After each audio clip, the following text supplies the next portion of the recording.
প্রভু যিশুর দ্বিতীয় আগমন সম্পর্কে যখন আমরা আলোচনা করছি, তখন প্রকাশিত বাক্য থেকে তিনি শেষের সময় তার মণ্ডলীদের কি বলেছেন তা আমরা দেখছি। তৃতীয় মণ্ডলী অর্থাৎ পর্গামস্থ মণ্ডলীকে তিনি প্রশংসা করেছেন, কারণ তারা এমন জায়গায় আছে বা এমন জায়গায় তাদের মণ্ডলী স্থাপিত, যেমন বাক্য বলে, আমি জানি তুমি কোথায় বাস করিতেছ, সেখানে শয়তানের সিংহাসন রহিয়াছে। আর তুমি আমার নাম দৃঢ়রূপে ধারণ করিতেছ, আমার বিশ্বাস অস্বীকার করো নাই। আমার সেই সাক্ষী, আমার সেই বিশ্বস্ত লোক অন্তিপা যখন তোমাদের মধ্যে তথায় নিহত হইয়াছিল, যেখানে শয়তানের বাস, তখনও বিশ্বাস অস্বীকার করো নাই। পৃথিবীতে অনেক বিশ্বাস আছে, অনেকে অনেক রকম অস্তিত্বকে বিশ্বাস করে। পৃথিবীতে লুসিফারের সাথে যে অন্যান্য দলবল দূতগণ পড়েছিলেন, তারাও এক একটা আত্মা, শক্তিশালী আত্মা। আমাদের মধ্যে যে ঈশ্বরের আত্মা আছে তা পবিত্র আত্মা, এবং সেই দূতগণ আবার সেই যে সকল মানুষ ওই ঈশ্বরের পুত্রদের মাধ্যমে এই পৃথিবীতে জন্মেছিলেন, যারা নোহের জলপ্লাবনের সময় এই পৃথিবীতে শেষ হয়ে যায়, তাদের আত্মাও এই পৃথিবীতে ঘুরে বেড়াচ্ছে এবং তারা অনেক আশ্চর্য কাজ করতে সক্ষম, এবং তারা নিজেদের প্রভাবে নিজেদের অস্তিত্ব রক্ষা করার জন্য অনেক জাতির মধ্যে নিজেদের উপাসনা, নিজেদের পুজোর ব্যবস্থা করেছে। এমন নয় ঈশ্বরের মতো তাদের কোনো শক্তি আছে, কারণ পবিত্র আত্মার থেকে কোনো আত্মা শক্তিশালী নয়। তাই তো বাক্য বলে যে আমাদের ভেতরে আছে যে আত্মা, পবিত্র আত্মা, ঈশ্বরের আত্মা, বাইরের যে কোনো আত্মা, বাইরের যে কোনো শক্তির থেকে তা অনেক বেশি শক্তিশালী। কিন্তু একথাও অস্বীকার করার নয় যে তাদের কিছু শক্তি আছে যার মাধ্যমে তারা এই পৃথিবীর আবহাওয়াকে, পৃথিবীর নানা রকম এলিমেন্টকে প্রভাব ফেলতে পারে, ম্যানিপুলেট করতে পারে।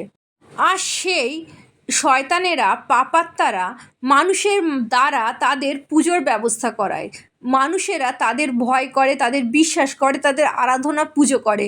ইসরায়েল জাতির কথা আমরা মনে করি, যখন মোশে সেই পাহাড়ে ঈশ্বরের সাথে কথা বলতে গিয়েছিল, তখনই ওরা সেই একটি বাল দেবতার মূর্তি বানিয়ে সোনা দিয়ে পুজো করতে শুরু করে দিয়েছিল।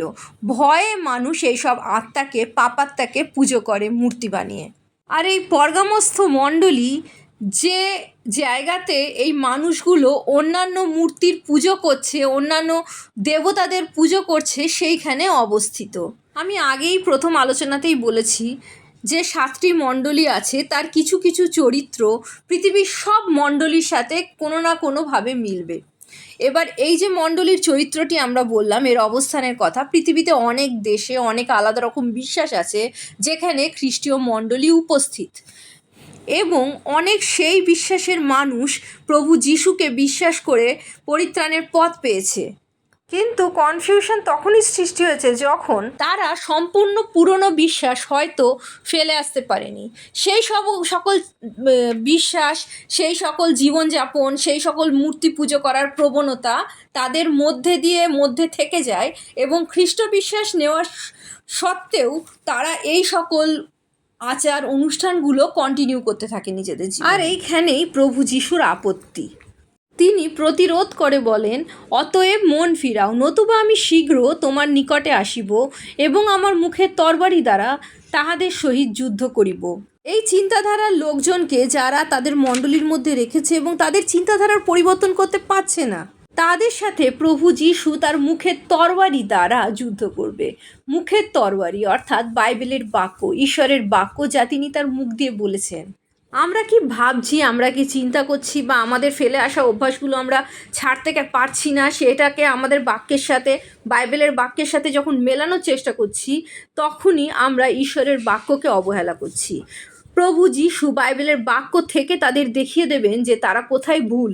তারা যদি মন ফেরায়, এই পরিস্থিতির পরিবর্তন করে, এবং যারা এই রকম ভুল চিন্তাধারায় আক্রান্ত, তাদের মন পরিবর্তন করতে পারে, তবে তারা জয়যুক্ত হবে।